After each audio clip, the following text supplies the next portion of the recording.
यस्यैव स्फुरणं सदात्मकम् असत्कल्पार्थकं भासते साक्षात् तत्त्वमसीति वेदवचसा यो बोधयत्याश्रितान् यत्साक्षात्करणाद् भवेन्न पुनरावृत्तिर्भवान् भोनिधौ तस्मै श्रीगुरुमूर्तये नम इदं श्रीदक्षिणामूर्तये. In this verse, Shankaracharya says that the universe is just an appearance. But an appearance of what?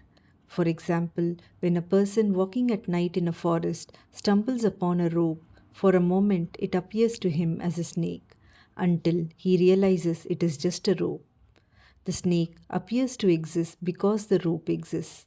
The snake cannot appear to exist by itself without the actual rope. Similarly, the world cannot exist by itself. When we look at anything around us, we are conscious or aware of it. The things we experience are therefore an object to our consciousness. Anything that is an object to our consciousness is always changing and temporary. Nothing in this world is permanent. Hence, all the things in the world that are an object to our consciousness are unreal and appearances.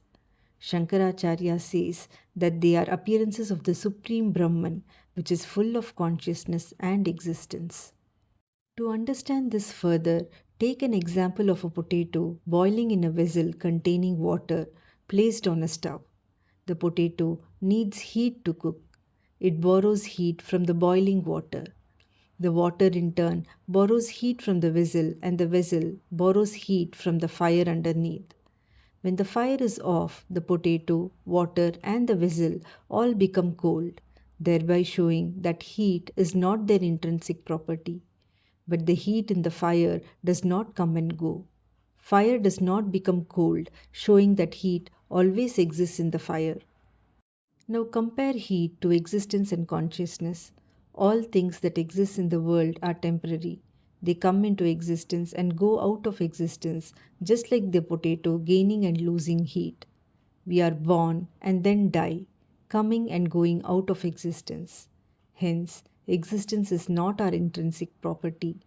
Therefore, Shankaracharya says that we borrow existence from Brahman. We are all appearances of Brahman. The existence of anything that we experience in the world is also the existence of Brahman. Therefore, Brahman alone exists. This truth is imparted by the timeless teaching called Tattvamasi, you are that. Through this teaching, the Guru illumines all the disciples who take refuge in him. When does a person take refuge in a Guru? The first step is when we realize that we are not the doer and surrender unconditionally to the self. Have faith that God is running your life. Just like a mother's womb is designed to help the baby grow and come out of it, the world is like a spiritual womb meant for our spiritual evolution. Like a child depending on his parents, when we learn to trust that all our experiences, good or bad, happens through his will alone, we realize that we don't need to become anything. We are already that, Brahman. To that Guru Dakshinamurthy who takes our attention towards ourselves, our humble prostrations.